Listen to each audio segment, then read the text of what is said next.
लक्ष्य the goal achiever. नमस्कार, आदर, अभिनंदन, आभार। मैं हूं सुधांशु तिवारी और स्वागत करता हूं आपका आपके अपने YouTube चैनल लक्ष्य द गोल अचीवर में।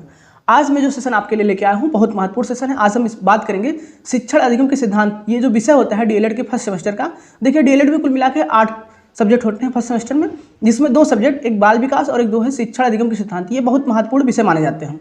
ये दोनों अकेले ही 50-50 नंबर के होते हैं और दोनों के प्रश्न पत्र में बहुविकल्पीय प्रश्नों की संख्या ही 15 होती है।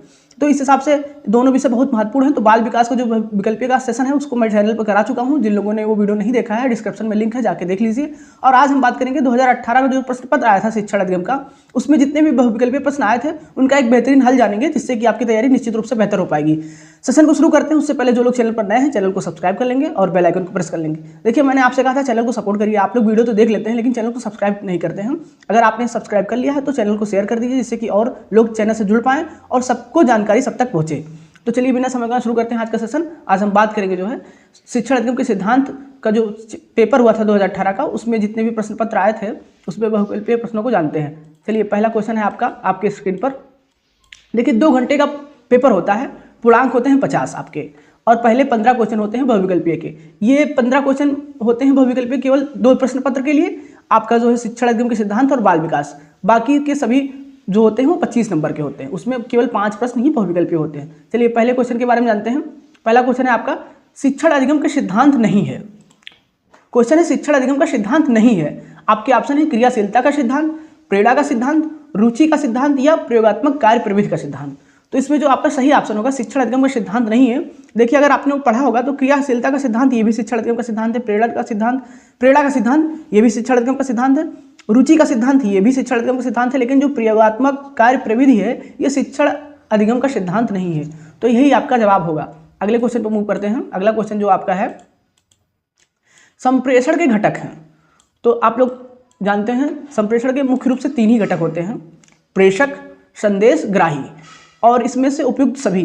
ऑप्शन है आपका प्रेषक यानी जो संदेश को देता है, जो संदेश खुद होता है, ग्राही जो संदेश को ग्रहण करता है यानी स्टूडेंट। प्रेषक आपका टीचर कह सकते हैं आप लोग, ग्राही स्टूडेंट कह सकते हैं, संदेश जो आप विषय वस्तु आपकी होती है वो कहा जा सकता है।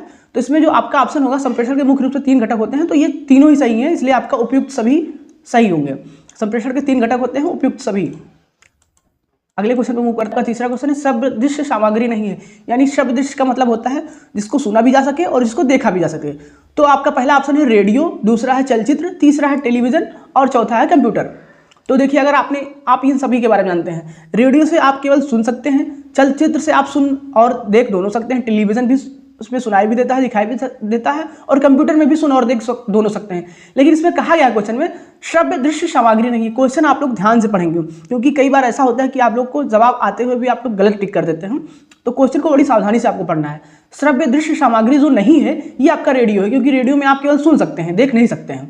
तो उम्मीद करते हैं आपको समझ में आया होगा क्वेश्चन क्या कह रहा था। अब अगले क्वेश्चन पर मूव करते हैं। अगला क्वेश्चन है भ्रमण प्रविधि के चरण हैं। यानी भ्रमण प्रविधि जो होती है, इसमें हम बच्चों को टहला के सिखाते हैं, घुमा घुमा के। तो इसके जो चरण हैं, शैक्षिक उद्देश्य या प्रकरण का चुनाव, पर्यटन स्थल का चुनाव, पर्यटन स्थल हेतु सामग्री या उपयुक्त सभी। तो देखिए, जो भ्रमण प्रविधि होती है जिसमें हम बच्चों को किसी जगह पे ले जाके उनको शिक्षा देते हैं, इसमें जो सभी चरण जो है सभी इंपॉर्टेंट है। ये सभी भ्रमण प्रविधि के चरण हैं। आपका शैक्षिक उद्देश्य या प्रकरण का चुनाव हो, पर्यटन स्थल का चुनाव हो, पर्यटन स्थल हेतु सामग्री हो या उपयुक्त सभी। तो ये आपके भ्रमण प्रविधि के अंतर्गत इस चारों ऑप्शन सही है, उपयुक्त सभी। अगले क्वेश्चन पर मूव करते हैं। अगला क्वेश्चन है आपका 5वां क्वेश्चन है आपका प्रयोग प्रदर्शन विधि सर्वाधिक उपयुक्त होता है। ये देखिए, प्रयोग प्रदर्शन, अगर आप साइंस आर्ट से पढ़े होंगे तो आपको मालूम होगा एक ही विषय है जिसके अंतर्गत बहुत सारे प्रैक्टिकल कराए जाते हैं, वो होता है विज्ञान विषय। तो क्वेश्चन भी वही कह रहा है कि प्रयोग प्रदर्शन विधि सर्वाधिक प्रयुक्त होता है किस विषय में। तो देखिए, आपके ऑप्शन है इतिहास विषय में, भाषा विषय में, विज्ञान विषय में या नागरिक शास्त्र विषय में।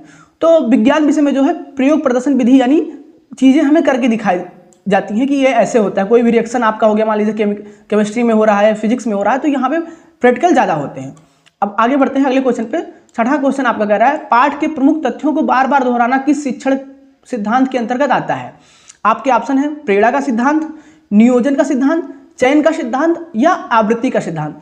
तो अगर आप ऑप्शन ध्यान से पढ़ें तो इसका जवाब ऑप्शन में ही छिपा हुआ है। देखिए, आवृत्ति का मतलब होता है कोई चीज बार बार हो रही हो, और कोई प्रश्न भी आपका ये कह रहा है कि पाठ के प्रमुख तथ्यों को बार बार दोहराना। देखिए ये हम लिखा है बार बार दोहराना, और आवृत्ति का मतलब भी होता है कोई चीज़ बार बार रिपीट की जा रही हो। तो इसका जो सही जवाब होगा, आवृत्ति के सिद्धांत के अंतर्गत पाठ के प्रमुख तथ्यों को बार बार दोहराया जाता है। नेक्स्ट क्वेश्चन पे मूव करते हैं, जो आपका 7वां क्वेश्चन है। शिक्षण को आनंदमय, मनोरंजक और रुचिपूर्ण बनाने हेतु उत्तम प्रविधि क्या है? यानी प्रविधि मतलब होता है विधि। तो जो है शिक्षण को आनंद, मनोरंजन और रुचिपूर्ण बनाने हेतु जो उत्तम प्रविधि है, आपके ऑप्शन है व्याख्यान प्रविधि, खेल गतिविधि प्रविधि, स्पष्टीकरण प्रविधि एवं अवलोकन एवं निरीक्षण प्रविधि।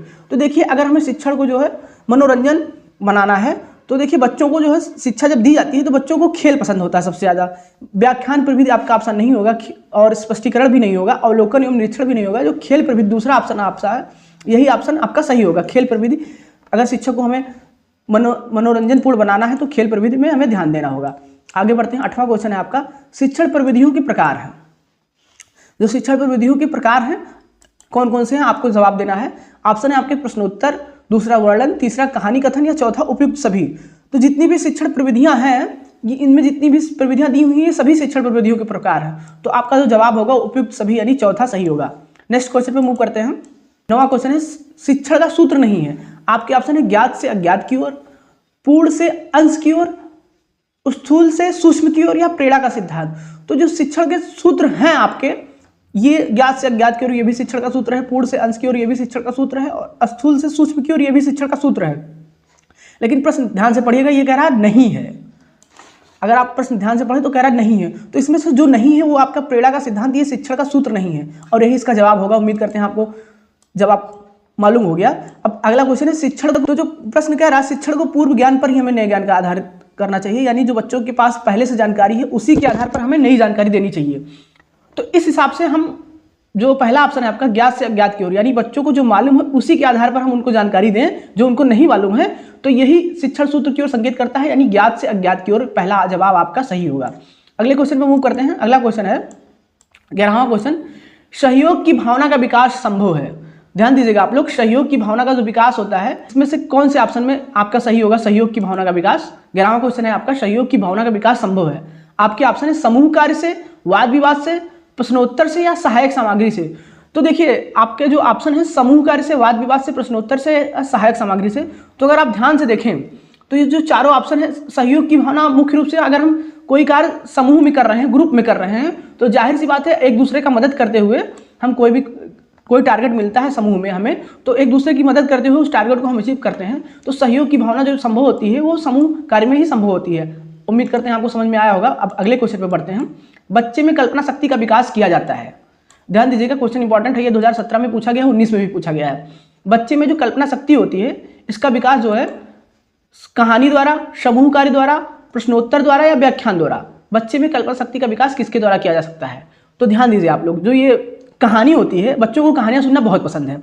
अगर बच्चों को कहानी द्वारा हम बच्चे कहानी सुनाते हैं तो बच्चे उस कहानी से स्वयं को जोड़ लेते हैं, कल्पना बहुत ज़्यादा करने लगते हैं। तो ये जो आपकी कहानी विधि है इसके द्वारा बच्चे में कल्पना शक्ति का विकास किया जा सकता है। अगले क्वेश्चन पे मूव करते हैं। शिक्षण सूत्र पथ प्रदर्शित करते हैं जिनमें सिद्धांत से व्यवहार में सहायता के लिए अपेक्षा की जाती है। देखिए क्वेश्चन थोड़ा सा गलत है, इसमें है कि शिक्षक सूत्र पथ प्रदर्शन करते हैं जिनमें सिद्धांत से व्यवहार में सहायता के लिए अपेक्षा की जाती है। यह कथन किसका है? आपके ऑप्शन है रूसो, रेमंड, हर्बर्ट गुली, या आर.के. शर्मा। तो अगर आपने पढ़ा होगा तो आपको इसका जवाब पता होगा। इसका जो सही जवाब होगा, शिक्षण सूत्र पथ प्रदर्शन करते हैं जिनमें सिद्धांत से व्यवहार में सहायता के लिए अपेक्षा की जाती है, यानी व्यवहार में परिवर्तन होता है। यह कथन है रेमंड का। रेमंड का यह कथन है। अगले क्वेश्चन पे मूव करते हैं। अगला क्वेश्चन है आपका 14वां क्वेश्चन 14। उपचारात्मक शिक्षण है जो क्रियाकलाप कराए जाते हैं। जो उपचारात्मक शिक्षण है जो क्रियाकलाप कराए जाते हैं, ये क्रियाकलाप कौन से हैं? तो अगर आप ध्यान से देखें, आपके ऑप्शन है अभ्यास कार्य कराना, खेल व अन्य गतिविधियों का आयोजन कराना, समूह चर्चा कराना, या उपयुक्त सभी।